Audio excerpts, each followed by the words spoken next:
Huko ana mambo ya huko duniani na huko ana mambo ya huko Mungu. Kwa sababu yule mtu wa kale amebeba uhai wake ndani ya mtu, na yule mtu mpya bado naye amebeba uhai wake ndani ya mtu. Lakini sasa yule mtu wa kale anamgandamiza yule mtu, yaani yule mtu mpya unagandamizwa, kwa sababu mtu wa kale ana vishawishi vingi vya kiulimwengu kuliko yule mtu mpya ambaye tumekuwa sisi tumefanya. Kwa sababu mtu mpya anakuzwa ama anakuwa kupitia kulishwa kwa neno. Sasa kama neno ndio, sasa sisi tunaokoka hatutaki neno. Ndio sisi tunaokoka hatutaki mafundisho, hatutaki chochote. Kwa hiyo there's no way, hakuna jinsi yule mtu mpya anaweza kukua. Ndio maana tuna wokovu ambao ni kama vile umekaa mahali fulani usioeleweka. Wokovu ambao unaonekana kwamba umepungua. Na ni kweli wokovu huo unakuwa umepungua, kwa sababu wokovu wangu ili uweze kukua lazima nifanye urafiki na neno. Na kufanya urafiki na neno ndio Kristo. Kwa hiyo Kristo akajaa kwa wingi ndani yangu. Kristo akijaa kwa wingi ndani yangu, mimi sitamtenda dhambi. Sitamtenda dhambi kwa sababu mimi nimekataa kutenda dhambi. Sitamtenda dhambi kwa sababu dhambi haitaonekana kwangu. Kwa sababu dhambi inaonekana ndani ya mtu, ama uovu unaonekana ndani ya mtu kupitia mtu wa kale. Na mtu wa kale anapata nafasi ndani ya mtu kwa sababu neno halina uhai ndani ya mtu hata liweze kutunza yule mtu mpya ambaye aliyeumbika kwa upya. Sasa akakaa ndani ya mtu huyu, akaweka uhai ndani ya mtu huyu. Na huyu ndio yule aliondoka bustani ya Eden. Alipoondoka bustani ya Eden, mtu hakuweza tena kuishi na Mungu. Sasa ndio maana hata watu wanaokoka lakini bado hawawezi kuishi na Mungu. Kwamba huwezi kuishi na Mungu ama sitaweza kuishi na Mungu kwa sababu ya yule aliyeondoka kule bustani ya Eden. Yule mtu wa roho hana nafasi kwangu. Na ili apate nafasi kwangu, ndio maana neno aliachiliwa. Ndio maana Yohana anasema mwanzo palikuwa na neno, naye neno alikuwa Mungu, naye neno alikuwa Mungu, naye alitoka kwa Mungu. Na huyo neno pasipo yeye hakuna kilichowezekana. Sasa mimi natakaje, nawezaje kuungwa, kufanywa upya? Nawezaje kuishi maisha ya wokovu bila uhai wa neno ndani yangu? Kwa sababu pasipo neno hakuna kilichowezekana kufanyika. Maana mtu yeyote aliyeokoka na neno haliko ndani yake, hataki mafundisho, hataki kusikia neno, mtu huyu hawezi na hana mwendo wa wokovu. Anasikiliza watu tu. Haijalishi duniani ataonekana ameokoka. Haijalishi duniani watu watamuona na kusema kwamba huyu mtu ameokoka. Mungu anaona kitu tofauti na kile ambacho mwanadamu anaona. Kwa sababu kitu ambacho Mungu anataka akione, anataka aone uhai wa mtu wa roho, yule aliyekimbia, aliyeondoka, aliyeambiwa Adamu, yule mtu usali kila matunda ya mtu huu utakufa. Yule aliyekufa ambaye amerejeshwa kwenye uhai wake kupitia kifo cha Kristo Yesu, mimi nikapata uhai wa roho. Sasa kama mimi sina uhai wa roho, ina maana Kristo hajakufa kwa ajili yangu. Kile kifo cha msalaba hakina shughuli na mimi na hakijafanya chochote kwangu. Kwa hiyo hata kama nitasema nimeokoka, kama nimeokoka na nguvu ya msalaba haina nguvu kwenye maisha yangu, hakuna wokovu hapo. So tunaona kwamba neno ni kitu ambacho kinakuisha na kinafanya mtu aweze kuishi, kupata ule utakaso. Sasa kutakaswa, neno linatakasa. Yesu aliomba, akatuombea kwenye Yohana 17, akasema, akamwambia baba yake, uwatakase na ile kweli. Kwamba kila wakati wanapokuwa na mimi, kwa maana kupitia neno langu, lile neno liwe na kazi ya kunitengeneza, liwe na kazi ya kunibadilisha, liwe na kazi ya kunibadilisha. Tusome Biblia kwa sababu tumeambiwa tusome Biblia tukariri. Hii hapo pana uhai. Na uhai huu ndio ambao unaotakiwa kuingia ndani yangu na kufanya kazi ndani yangu wakati mimi ninaposoma. Ninaposoma neno la Mungu, nafanya uhamisho wa kile ambacho ninachokisoma hapa kuja kwangu kufanya kazi. Naita nguvu na mamlaka ya neno kupitia hicho ije kafanya kazi kwangu. Kwa hiyo unakuta neno linabeba uzima. Ndio maana unaweza ukalitamka neno na neno likafanya kazi, kwa sababu lina uzima na limebeba uhai ndani yake. Bwana Yesu asifiwe sana. Kwa hiyo tunaona kwa sehemu hii ambayo tunamalizia hiyo neno, tunaona neno lina kazi kubwa sana. Ina kazi kubwa sana. moyo wenye akili hupokea agizo la Mungu, na ukiliweka neno hilo moyoni likadumu, yaani ukaliweka, unapokea kutoka agizo kutoka kwa Mungu. Maagizo yetu tunayapata kwenye neno. Pata maagizo kutoka kwa Mungu na kaliweka lile neno moyoni, likadumu na kukaa huko, utamtenda Mungu dhambi. Hakuna mtu atakwambia acha dhambi. Unajua shida tunapata, watu wanatakiwa, unajua kwenye nyumba ya Mungu kitu kinachotakiwa kufundishwa sio kuambia watu waache dhambi. Watu wanakuwa waache dhambi kule barabarani, huko kwenye mikutano ya Injili, kwenye kushuhudia, kwenye kila kitu. Kwenye ndani ya kanisa ni wana wa Mungu wanaokuja kumwabudu Mungu. Kuna mtu anaelewa tunasema ni wana wa Mungu wanaokusanyika, ndio maana tunaitwa ni kusanyiko la Mungu. Sasa hii biashara kama kule kwa Ayubu kwamba kuna shetani anaonekana katikati ya wana wa Mungu, hii si sahihi. Si sahihi. Kwa sababu kama neno linakaa ndani ya mtu kama mtu binafsi, kila mtu analichukua neno, anachukua mafundisho, anafanyia kazi, analiishi. Ina maana tunapokuja kukusanyika sasa, sisi ni kusanyiko la Mungu. Tunapokusanyika mbele za Mungu, Mungu anakuwa katikati yetu. Anakuwa katikati yetu kuja kupokea sasa sifa tunazompelekea na ibada tunazompelekea. Alafu yeye anasema na sisi kupitia neno lake sasa. Neno lake anaposema na sisi ni la kutuimarisha, kututoa mahali kwenye utukufu tuliopo, kutupeleka kwenye utukufu mwingine. Sasa leo ndani ya kanisa ni mahali pa kuhubiriwa. Kanisani hatuhubiri, kanisani tunafundisha. Tunafundishana, tunaelimishana, tunainuana. Ndio maana ni mahali pa kufanya nini? Pa kuandaa watu wana wa Mungu kwenye safari yao ya mbinguni. Sasa kama kila siku watu watakuwa wanaambiwa acheni dhambi. Kifo kinawakuta watu walikuwa bado wanaambiwa waache dhambi. Kwa nini wanaambiwa waache dhambi? Kwa sababu hawajaacha dhambi. Kwa sababu hawajaachana nayo. Lakini kama dhambi imeachwa, Mungu anakuja na maneno mengine. Anawaambia watoto wake desturi zake zilivyo, kaeni hivi, tembeeni hivi, ndio mtafika kwangu. Ndio mnaenda hatua, ndio kufuka hatua, utukufu na kwenda kwenye utukufu mwingine. Ndio tunasema kwamba hatuwezi kukaa na watu wana miaka 5 ndani ya kanisa. Yaani hata nukta ya badiliko haionekani. Mtu anasema ameokoka, hakuna kitu kama hicho. Amna. Kwenye nyumba ya Mungu ambayo Mungu, yaani nikisema kwenye nyumba ya Mungu maana yake kwenye kusanyiko la Mungu, mtu ana muda mchache wa kuhamishwa kutoka huko. Biblia inasema kwamba alituokoa, akatuhamisha, akatuingiza. Anakuja, anahamishwa. Anaokolewa. Akishaokolewa, kazi inayoanza ni mafundisho ya kumhamisha mtu.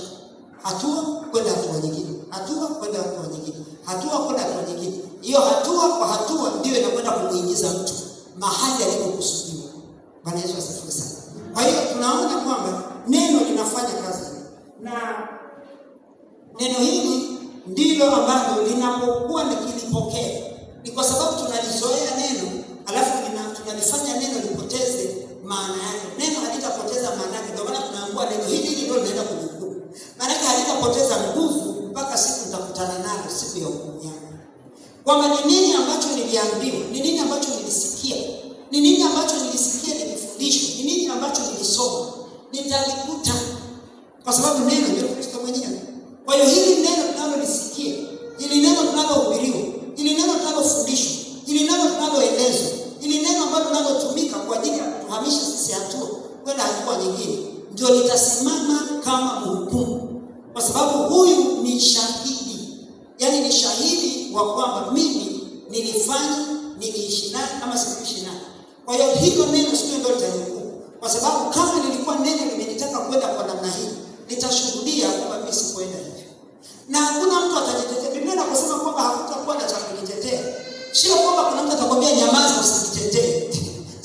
System mbinguni iko tofauti sana. Na ile system ilivyotengenezwa, wewe kama hujaelewa nini kinaendelea, ile nguvu yaani pale tu umeonekana wewe sivyo. hii haukuwa hivyo. Hakuna mjadala. Tulisema kwamba Mungu hana mjadala tena na dhambi. Kwa sababu dhambi ambayo sisi tunafikiri kwamba Mungu anashughuli nayo ilishahukumiwa miaka 2000 na alitoka mbinguni akaja hapa duniani, akavaa mwili, akapanda msalabani kuihukumu dhambi ambayo leo sisi ambao tuliokoka tuacheza nayo. Alafu kufanya yaani kucheza na dhambi ni kufanya mzaha na neno.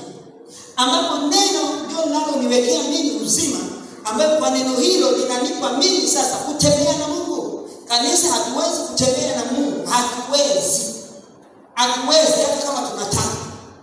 Mimi nakupa nenda kafunga mwaka mzima, hautatembea na Mungu kama hautaweza kuachana na mambo yasiyofaa.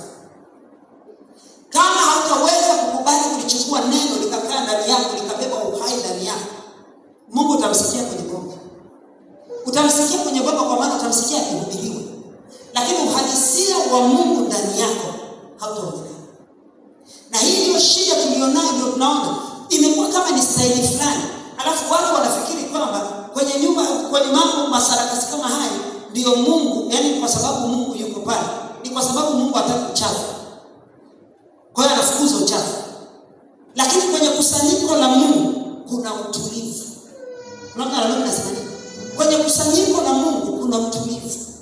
Usikivu uliobeba utulivu, kwa sababu ni wakati wa kupokea kile ambacho litatoka nacho likafanya nacho kazi. Sasa leo kwenye nyumba ya Mungu, mahali kusanyiko, tunasema ni kusanyiko la Mungu, kumejaa sarakasi ambazo hazina purpose. Mungu atasema na sisi sana kama kila siku na kila saa na kila wakati sisi tuko kwenye avenue zake ya shetani, tunazunguka naye. Mungu anatuinua sangapi? Mungu anatuonyesha hatua ya pili sangapi? Kama kila tukikutana kwenye nyumba ya Mungu lazima ni sisi ni sarakasi. Sizungumzia haya. Hii kilichofanyika leo ni hatua. Ni mtu anavushwa hatua. Lakini kuna zile sarakasi ambazo tumezoea, kisema hivi tunanielewa na sema nini. Kuna zile sarakasi ambazo zimezoeleka. Ninatoa tofauti ya kusanyiko la Mungu ni lipi? Kusanyiko la Mungu utakuta wako kimya, lakini utawakuta ni watendaji. Kusanyiko ambalo sio la Mungu utakuta vurugu ni nyingi sana. Lakini ukitafuta katika, nikisema vurugu ni mambo ni mengi.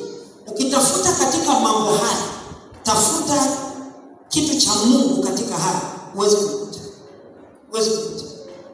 Ili utakuta kuna ubizi, kuna shughuli, kuna mambo mengi ambayo hayana purpose. Lakini kusanyiko la Mungu linaweka hatua. Na kila wakati tunapokusanyika lazima tuwe na hatua nyingine.